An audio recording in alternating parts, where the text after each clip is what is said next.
Okay guys, तो आज हम लोग स्टार्ट करने वाले हैं IIFT 2018 इकोनॉमिक्स पेपर डिस्कशन।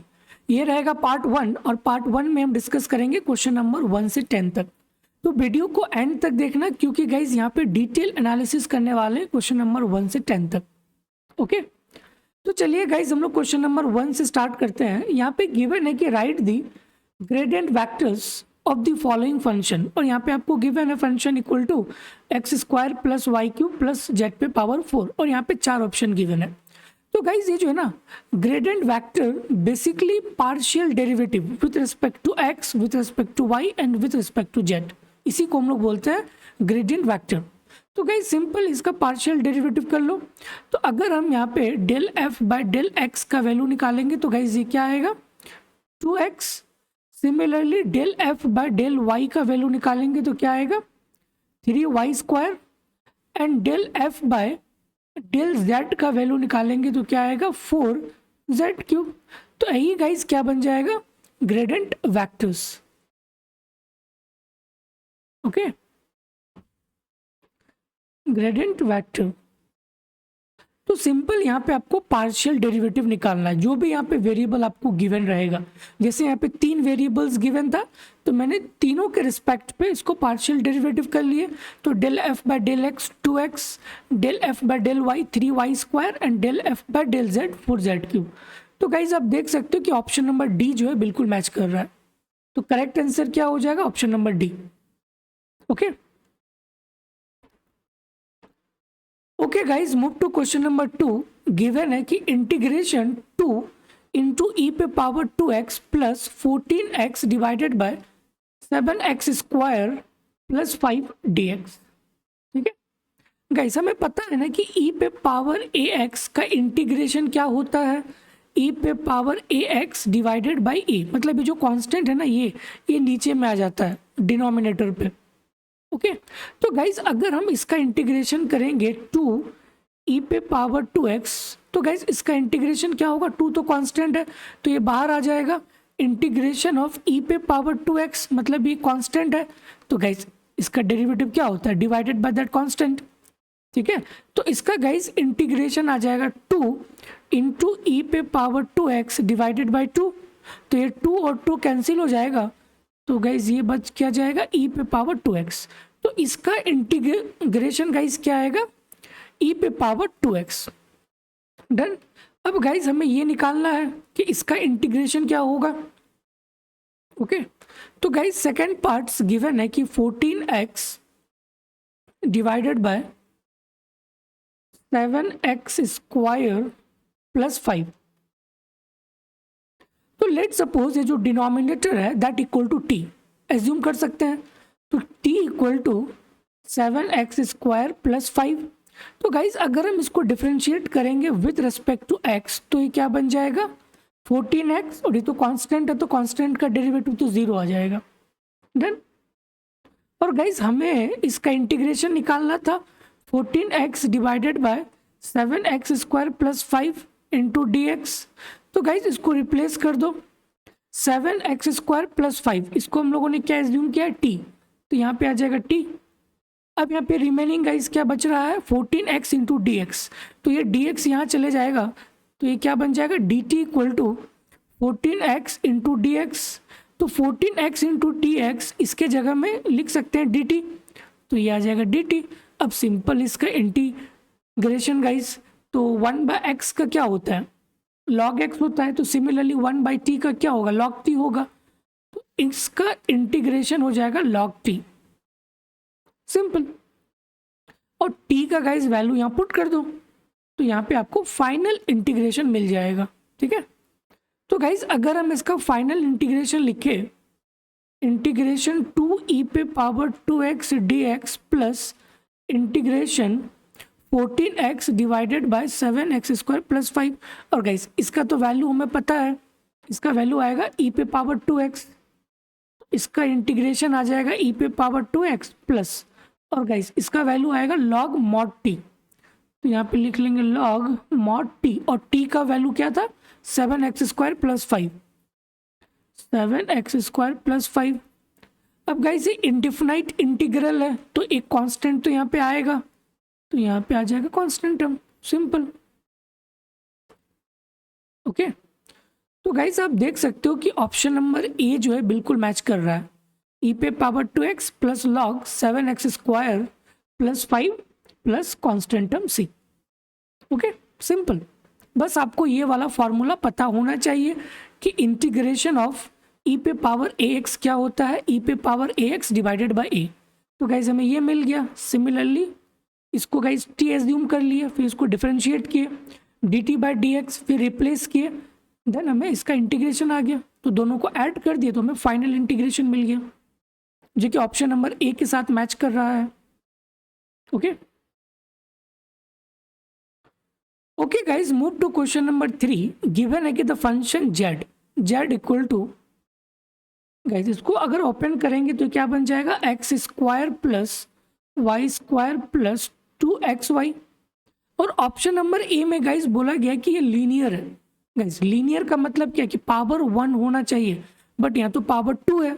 तो क्या ये लीनियर होगा, बिल्कुल भी नहीं। तो इसका मतलब है कि ये जो है लीनियर नहीं होगा। तो option A guys gone. Okay, अब option B and C, concave and convex. तो गाइज अगर हम इसका डेरिवेटिव निकालेंगे del Z by del X, तो गाइज ये क्या बन जाएगा, 2x plus 2y। Similarly del Z by del Y निकालेंगे तो गाइज ये क्या बन जाएगा, 2y प्लस 2x। अगर हम इसका सेकंड डेरिवेटिव निकालेंगे तो गाइज ये क्या बन जाएगा, del square z divided by del x square. तो ये आ जाएगा 2, and similarly del square z divided by del y square. तो ये आ जाएगा ओनली 2, ये आएगा। ओके गाइज, कॉनकेव और कॉन्वेक्स को बताने के लिए आप हेसियन मैट्रिक्स यूज कर सकते हो। हेसियन मैट्रिक्स, तो यहाँ पे लिख लेंगे हेसियन मैट्रिक्स, और गाइज इसका वैल्यू क्या आ रहा है, 2 आ रहा है। तो यहाँ पे लिख लेंगे 2 2 2 2। गाइज ये वाला फॉर्मूला पता है ना, double derivative with respect to x. तो यहाँ पे del Z by del x square, फिर यहाँ पे del z divided by del x into del y. Similarly ये वाला टर्म्स यहाँ पे अगेन आ जाएगा, फिर यहाँ पे del square z by del y square. ये होता है हेसियन मैट्रिक्स। तो ये वाला वैल्यू तो हमें पता है 2, तो यहाँ पे लिख दिए 2, और ये वाला वैल्यू भी हमें पता है, तो ये आ जाएगा 2। अब सिमिलरली गाइज ये वाला वैल्यू हमें पता है, अगर इसको हम लोग डिफ्रेंशिएट करेंगे विथ रिस्पेक्ट टू वाई तो इसका भी वैल्यू क्या आएगा, 2 आएगा। तो वही चीज़ तो यहाँ पे लिखे हैं 2 और 2, डन। ओके, अब गाइज इसका हमें निकालना आइगन वैल्यूज। तो जस्ट फाइंड आउट करो ना। तो ये क्या बन जाएगा, 4, और ये बन जाएगा 2 - 2 दैट इज 0, जो कि गाइज पॉजिटिव आ रहा है। ठीक है, the matrix is positive semi definite. तो इसका मतलब है कि ये तो कॉनकेव नहीं हो सकता है। तो इसका मतलब है गाइज कि ये हमारा क्या होगा, कॉन्वेक्स होगा। And the correct answer is option number C, convex, simple. Guys option number A तो नहीं होगा क्योंकि ये लीनियर है। ठीक है, तो option A wrong. Option B और ऑप्शन सी में गाइज आप हेसियन मैट्रिक्स के थ्रू इसको सॉल्व कर सकते हो। हेसियन मैट्रिक्स आपको पता है, तो जस्ट इसका गाइज डेरिवेटिव निकालो, यहाँ पुट करो and just find out the eigen values. तो गाइज ये पॉजिटिव आ रहा है 4, और ये कहेगा 0, जो कि पॉजिटिव आ रहा है। तो ये पॉजिटिव सेमी डेफिनाइट है, जो कि आपका कॉन्वेक्स होगा। तो करेक्ट ऑप्शन हो जाएगा option number C. Okay okay guys, move to question number 4। Given है कि find the derivative of y equal to sine x पे पावर एक्स क्यूब, और यहाँ पे आपको 4 ऑप्शंस गिवन है। तो गाइज अगर हम take log on both side, तो ये क्या आ जाएगा, ln y equal to x cube log sine x, यही आएगा ln sine cube. Simple guys, take log on both side. Okay, अब गाइज यहाँ पे हम लोग यूज करेंगे differentiation on both side.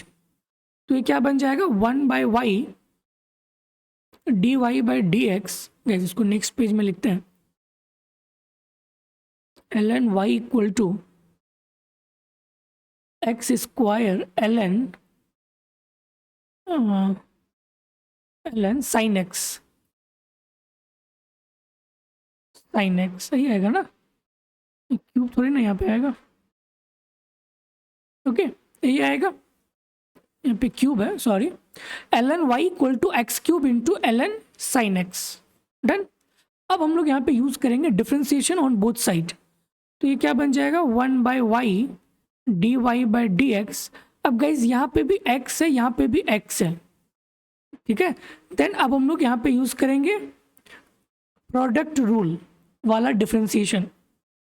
Okay तो गाइज इसको एज इट इज रखो, इसका डिफ्रेंशिएशन लो, तो ये क्या बन जाएगा 3x² प्लस एक्स क्यूब को एज इट इज रखो, फिर इसका डिफ्रेंशिएशन लो, तो गाइज ये क्या बन जाएगा log x का डेरिवेटिव क्या होता है 1/x, तो log sin x का डेरिवेटिव क्या होगा 1/sin x, तो 1/sin x। अब अगेन चेन रूल, तो sin x का डेरिवेटिव क्या बन जाएगा cos x, तो यहाँ पे आ जाएगा cos x।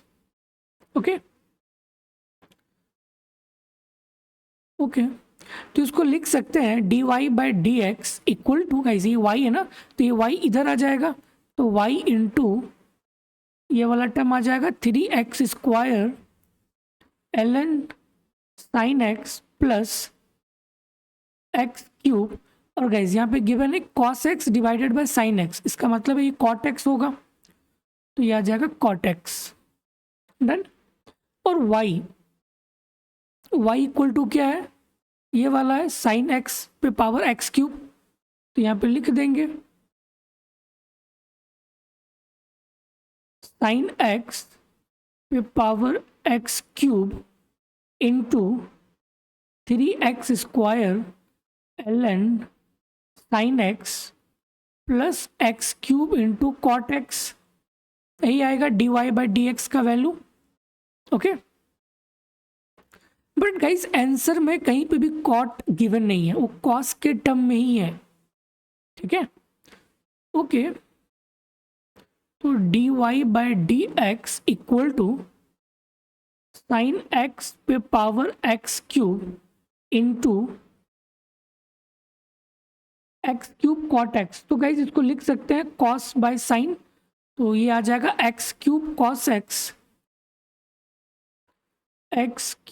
cos x plus, और गाइज ये cot है ना, तो इसको लिख सकते हैं cos डिवाइडेड बाय sin, एक एलसीएम, तो ये sin x यहाँ पे आ जाएगा, तो इसको लिख सकते हैं प्लस 3x²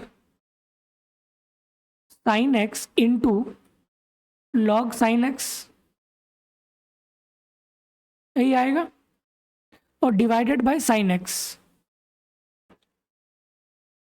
ओके तो गाइज इसको ऐसे भी लिख सकते हैं ना, sin x पे power x cube divided by sin x into this thing x cube cos x plus 3x² sin log sin x, ठीक है यही आएगा।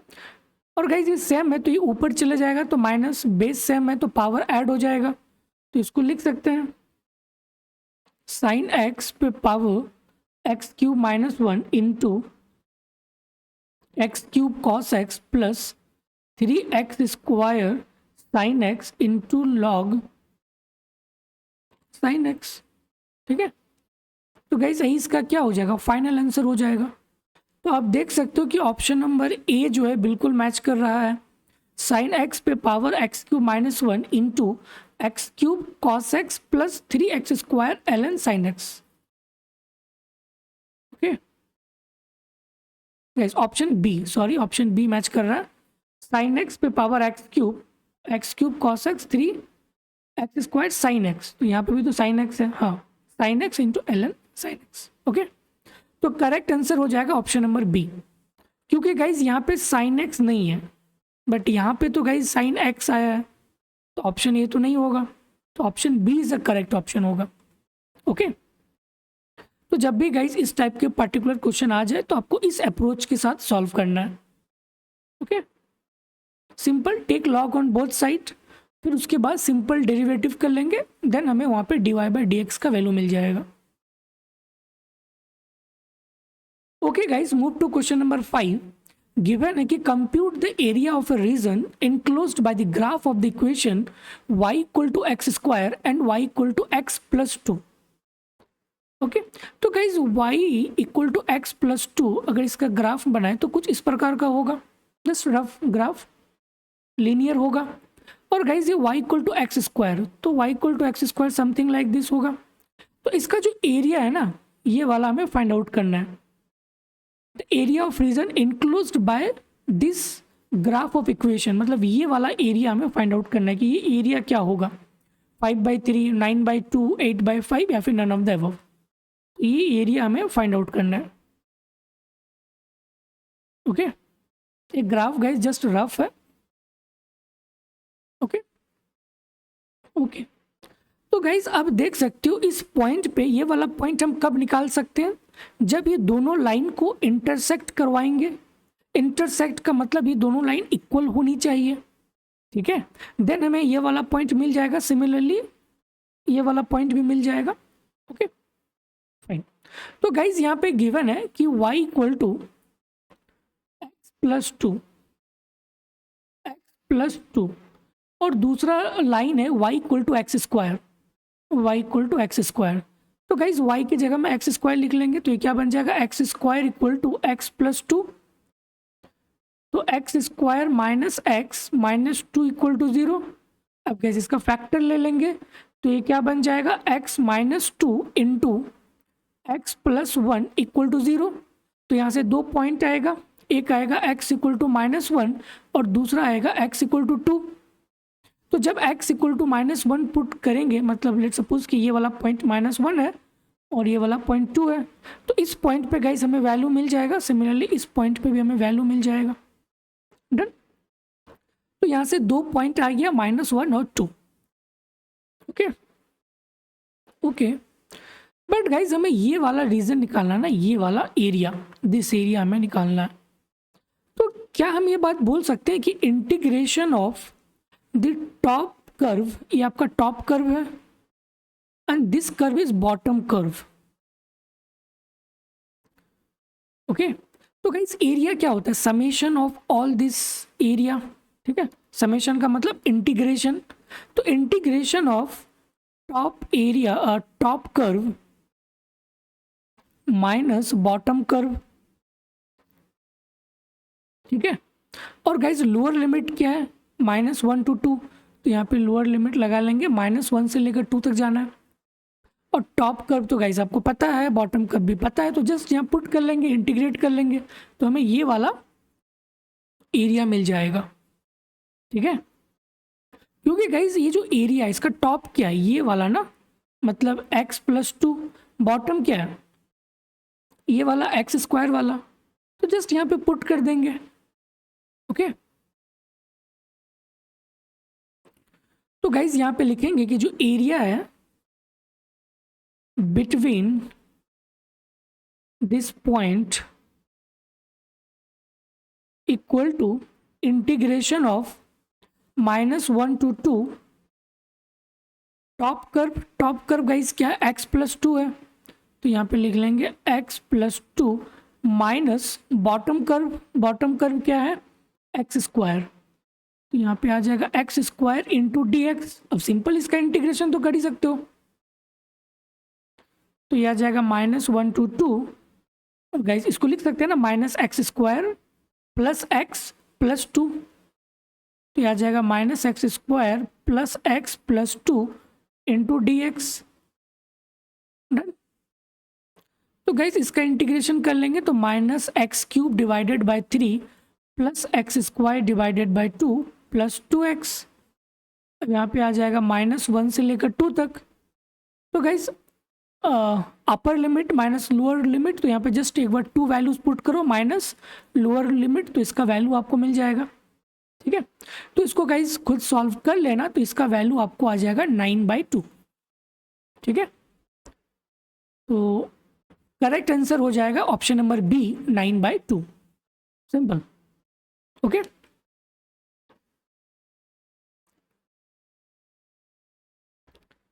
Okay guys, move to question number 6। Given है कि in a university 80% of students applying for MA in economics are from BA honors in economics and 40% have studied economics at 12th standard. 30% of students have studied economics at 12th standard and also from BA honors in economics. Then what proportion of the student have not studied economics at the 12th standard and neither have BA honors in economics degree? Okay तो guys यहाँ पे क्या हो रहा है कि जो BA economics honours, तो लेट सपोज कि ये आपका BA इकोनॉमिक्स ऑनर्स है और ये आपका 12 स्टैंडर्ड इकोनॉमिक्स है। ठीक है, तो यहाँ पे लिख लेते हैं ये BA इकोनॉमिक्स और ये वाला आपका 12th स्टैंडर्ड में जो इकोनॉमिक्स लिया होगा, 12th स्टैंडर्ड। Okay done. और गाइज ये आपको गिवन है कि जो 12th जो BA ऑनर्स है वो 80% है, मतलब ये आपका 80% है और जो 12th स्टैंडर्ड है ये आपका 40% है। ठीक है, तो ये आपका गिवन है और 30% जो कि बोथ है, मतलब ये वाला एरिया आपका 30% से। और हमें क्या निकालना है, नाइदर, ना ही वो BA इकोनॉमिक्स का होना चाहिए ना ही वो 12th स्टैंडर्ड इकोनॉमिक्स का होना चाहिए। मतलब कि गाइस हमें ये वाला एरिया निकालना है, दिस एरिया मतलब टोटल माइनस, अगर ये वाला एरिया माइनस कर देंगे तो हमें नन वाला एरिया मिल जाएगा।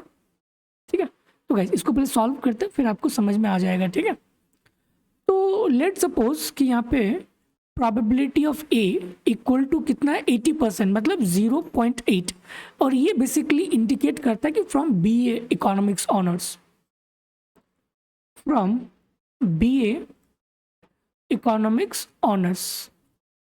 Okay, and probability of B जो कि गिवन है 40%, मतलब 0.4, ये रिप्रेजेंट करता है studied in 12th standard economics. ठीक है, स्टडीड इकोनॉमिक्स इन 12th स्टैंडर्ड। ओके, और गाइस जो दोनों का इंट्रैक्शन है ये आपको गिवन है कि 30%, तो लिख सकते हैं कि probability of A intersection B is equal to 30, मतलब 0.3। ओके, बट हमें गाइस क्या फाइंड आउट करना है कि probability of not A means A complement and not B। तो गाइस इसको लिख सकते हैं टोटल का मतलब 1 होता है, 1 माइनस दिस एरिया, अगर ये एरिया हम माइनस कर देंगे तो हमें नन वाला एरिया मिल जाएगा, तो 1 minus probability of A union B। ठीक है, तो गाइस अगर हमें ये वैल्यू मिल जाए देन हमें ये वैल्यू मिल जाएगा। तो गाइस पहले फाइंड आउट करो इस वैल्यू को, probability of A union B क्या होगा, probability of A plus probability of B minus probability of A intersection B। और गाइस इसका वैल्यू तो आपको गिवन है 0.8, तो यहाँ पुट करो 0.8 प्लस 0.4 माइनस 0.3, यही आएगा। ठीक है, तो गाइस इसको जब सॉल्व करेंगे तो इसका वैल्यू आ जाएगा 0.9, तो यहाँ पुट कर दो 1 माइनस 0.9, तो गाइस ये आ जाएगा 0.1। 0.1 का मतलब 10%। ठीक है, तो 10% वैसे स्टूडेंट है जो ना ही इकोनॉमिक्स उसका BA में था और ना ही 12th स्टैंडर्ड में था, तो ओनली 10%। तो आप देख सकते हैं कि option number D is a correct, 10%। Okay, simple. Okay guys, move to question number 7। Given है कि if the vertex of a triangle are 5 minus 2 6 4 7 minus 2, then the triangle is what? Isosceles triangle, equilateral triangle, right angle triangle, या फिर none of the above। तो guys let suppose this point is A is equal to क्या है, 5 minus 2, B is 6 comma 4 and point C is 7 comma minus 2।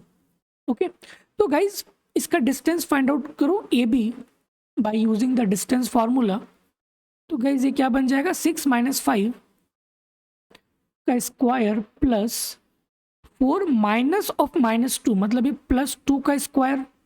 तो इसको solve कर लेंगे guys, तो ये आ जाएगा √37। इसको सॉल्व कर लेना, तो ए बी का वैल्यू आ जाएगा √37, मतलब जो डिस्टेंस है ए से लेकर बी तक वो आपका √37 है। सिमिलरली गाइज बी सी निकाल सकते हैं, ठीक है। तो बी सी आ जाएगा 7 माइनस 6 का स्क्वायर प्लस -2 माइनस 4 का स्क्वायर, ठीक है। तो इसको गाइज सॉल्व कर लेंगे तो हमें बी सी मिल जाएगा। तो जब इसको सॉल्व करेंगे तो गाइज ये भी क्या आएगा, √37 आएगा। ओके, अगर हम सी ए का वैल्यू निकालेंगे, A C, just find out the value of A C, तो गाइज ये क्या बन जाएगा, √7 माइनस 5 का स्क्वायर प्लस -2 ऑफ -2, तो ये क्या बन जाएगा, -2 + 2 का स्क्वायर, ये तो कैंसिल हो जाएगा, तो ये आपका आ जाएगा ओनली 2। तो आप क्लियरली देख सकते हो कि जो दो साइड जो दो साइड है वो इक्वल है। तो जब भी गाइज ट्रायंगल का अगर दो साइड इक्वल होता है देन इसका मतलब है कि वो आपका आइसोसेलेस ट्रायंगल है, ठीक है। तो करेक्ट आंसर क्या बन जाएगा, isosceles triangle, simple. Okay, isosceles triangle का मतलब यही होता है ना कि दो साइड्स इक्वल है, दो साइड्स इक्वल होनी चाहिए, मतलब ये वाला साइड इक्वल है, then this triangle is called the isosceles triangle. Okay okay guys, question number 8 given है कि suppose it cost every owner C to extract each unit of a non resources under the competition, price will rise at a faster rate than the rate of interest. This statement is true or false? guys, इस type के question basically hit and trial वाला approach होता है, ठीक है।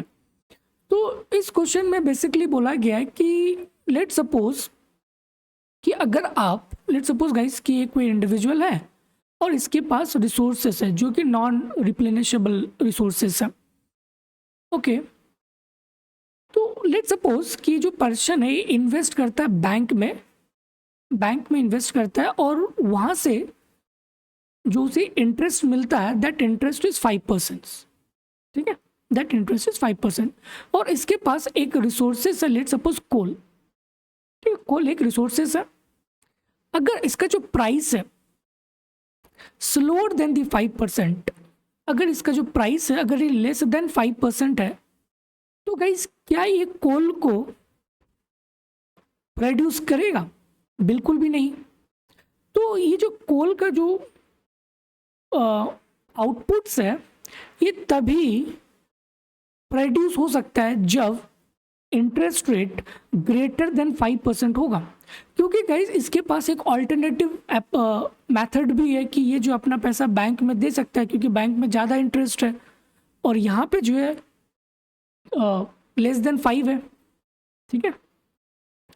तो इस condition में क्या होगा कि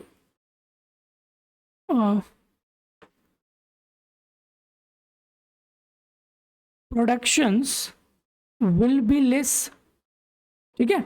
और गाइस जब लेस होगा देन उस कंडीशन में हमारा सप्लाई कम हो जाएगा, और जब सप्लाई कम होगा ओके देन उस कंडीशन में गाइस जो प्राइस है वो क्या होगा, काफ़ी ज़्यादा फास्ट मूव होगा ना। तो वही चीज़ यहाँ पे लिखा हुआ है कि price will rise at a faster rate than the rate of interest. So this statement is absolutely true.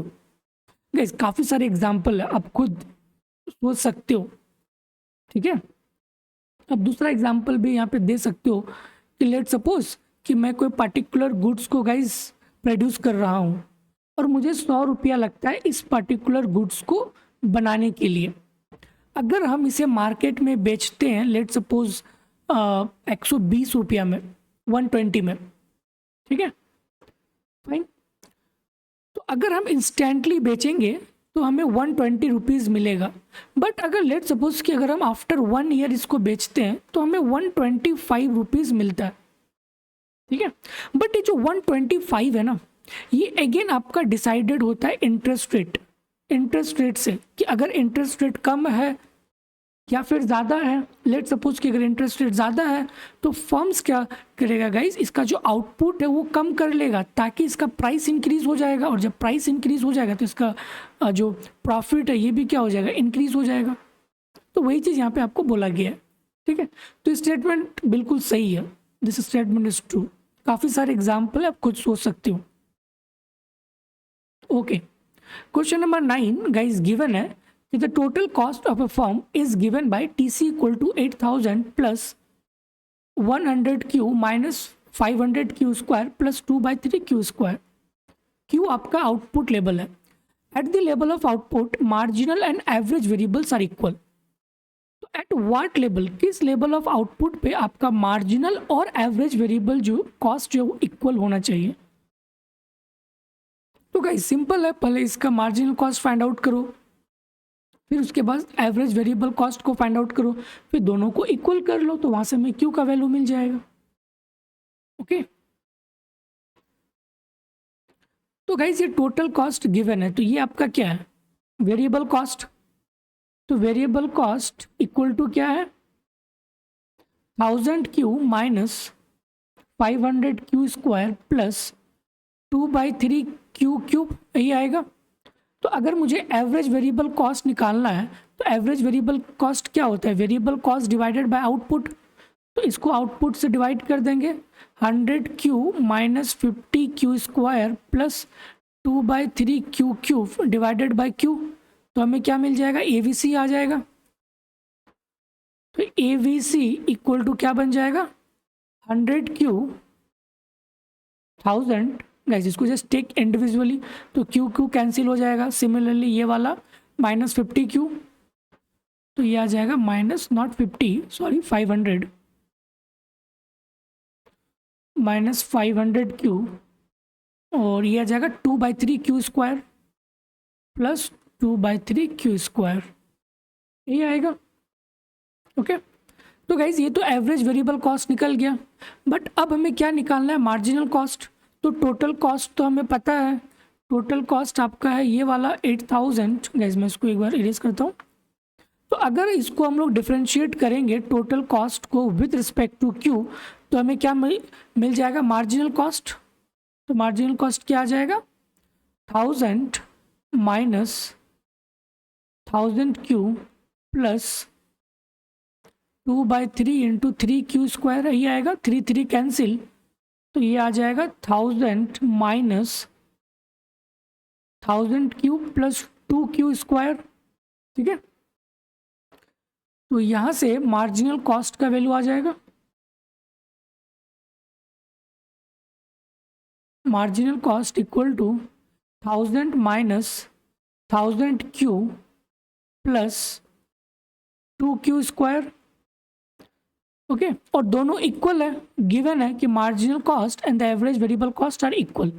तो दोनों को इक्वल कर लो, तो ये क्या बन जाएगा, 1000 minus 500 Q plus 2/3 Q square equal to MC। तो ये आ जाएगा 1000 minus 1000 Q plus 2 Q square. 1000 cancel हो गया, फिर सिंपली इसको सॉल्व कर लेंगे तो हमें यहाँ पे Q का वैल्यू आ जाएगा, ठीक है। तो यहाँ पे जब इसको सॉल्व करोगे तो Q का 2 वैल्यू आएगा, एक आएगा 0 और दूसरा आएगा 375। बट Q इक्वल टू 0 तो यहाँ पे गिवन नहीं है, तो दूसरा वैल्यू आ रहा है 375, जो कि ऑप्शन नंबर A बिल्कुल मैच कर रहा है, 375। तो करेक्ट आंसर हो जाएगा option number A। Okay okay, move to last question, question number 10। यहाँ पे गिवन है कि आपको एक आइसो क्वांट गिवन है, Q0 equal to B0, L पे पावर अल्फा, K पे पावर बीटा, E पे पावर गामा, और इसका मीनिंग गिवन है कि Q जो है आउटपुट है, L आपका labour input in labour hour है, कि आपका capital input in machine hour, and E आपका एनर्जी इनपुट है, और सारे वैल्यूज गिवन है। Alpha equal to 0.4, beta equal to 0.4, gamma equal to 0.2 and beta not equal to 0.9। तो अगर हम यहाँ पे इसका वैल्यू पुट करेंगे तो ये क्या बन जाएगा, Q0 इक्वल टू B0, मतलब 0.9 एल पे पावर अल्फ़ा, अल्फ़ा का वैल्यू गिवन है 0.4, बीटा सॉरी के पे पावर बीटा, और बीटा का भी वैल्यू 0.4 है, तो के पे पावर 0.4 इंटू ई पे पावर गामा, और इसका वैल्यू है 0.2, तो ये बन जाएगा आइसो क्वांट। तो इसको यहाँ पे लिखते हैं Q इक्वल टू 0.9, एल पे पावर 0.4, के पे पावर 0.4, ई पे पावर 0.2। Done, okay. और यहाँ पे हमें क्या निकालना है कि estimate the effect of output of 1% decline in the labour worker. अगर 1% डिक्लाइन होता है लेबर आवर में, तो कितना परसेंट से आउटपुट घटेगा या फिर बढ़ेगा, ठीक है, मतलब आउटपुट पे क्या इफेक्ट होगा अगर 1% से लेबर आवर घटती है तो। और यहाँ पे आपको 4 ऑप्शन गिवन है कि -0.24%, -4%, 0.4% या फिर नन ऑफ द अबव, ठीक है। तो गाइज एक चीज आपको पता होना चाहिए, इन कॉप्स-डगलस फंक्शन में क्या होता है कि जो परसेंटेज चेंज इन आउटपुट है ना, वो due to the percentage change in one inputs is equal to the exponent of that input times the percentage change in that input. इसका क्या मतलब है? इसका मतलब ये है कि percentage change in output equal to the alpha times, मतलब जो लेबर के ऊपर जो पावर है अल्फा, तो alpha times into percentage change in labour, that is the meaning. Guys ये बहुत इंपॉर्टेंट फॉर्मूला है कॉप्स-डगलस का, ठीक है। तो गाइस अल्फा का वैल्यू तो गिवन है, अल्फा का वैल्यू आपका है 0.4 into percentage change in labour. तो कितने परसेंट से लेबर चेंज हो रहा है? 1 -1, मतलब ये डिक्लाइन हो रहा है, मतलब ये -1%, ठीक है। तो यहाँ पे आ जाएगा -1%। तो इसका जो आउटपुट है कितने परसेंट से डिक्लाइन होगा? -0.4% से डिक्लाइन होगा। बट ऑप्शन में -0.4 नहीं है, यहाँ पे 0.4 है, मतलब यहाँ पे पॉजिटिव है, बट आंसर क्या होगा? -0.4। तो करेक्ट ऑप्शन क्या बन जाएगा? None of the above. Okay, simple. Guys ये बहुत इंपॉर्टेंट फॉर्मूला कॉप्स-डगलस का। ये किसके इक्वल होता है? Exponent of that input times the percentage change in that inputs. तो वही चीज तो यहाँ पे लिखे हैं कि percentage change in output equal to alpha times the percentage change in the labour. Okay, तो इसका वैल्यू मालूम है, इसका वैल्यू मालूम है, तो जस्ट यहाँ पुट कर देंगे, तो हमें इसका वैल्यू आ जाएगा -0.4, जो कि एक भी ऑप्शन में नहीं है। तो करेक्ट ऑप्शन हो जाएगा none of the above, option number D. Okay okay guys, thank you. Guys एक इम्पॉर्टेंट नोटिस, अगर आप ISI MSQE 2025 के लिए अगर आप प्रिपेयर कर रहे हो, तो ये बैच है जहाँ पे हम डिस्कस करते हैं PYQ पूरे डिटेल में, हर एक क्वेश्चन को 2 अप्रोच के साथ सॉल्व करते हैं, एक आपका थ्योरेटिकल और दूसरा मैथमेटिकल। तो इस बैच को बिल्कुल भी मिस मत करना। और यहाँ पे गाइज हम 2004 से लेकर 2024 तक डिटेल डिस्कशन होता है PYQ ISI, ठीक है। और बहुत ही अफोर्डेबल गाइज इसका जो है प्राइस रखा गया है, और यहाँ पे आपको 10 मॉक टेस्ट भी दिया जाएगा, ठीक है। तो 10 मॉक टेस्ट और डिटेल एनालिसिस 2004 से लेकर 2024, और गाइज यहाँ पे दोनों PEA और PEB दोनों, तो बिल्कुल भी मिस मत करना इस बैच को। ओके ओके गाइज, फिर मिलते हैं नेक्स्ट वीडियोस पे। गाइज चैनल को सब्सक्राइब कर देना, ठीक है, बोलना मत। Okay guys, thank you.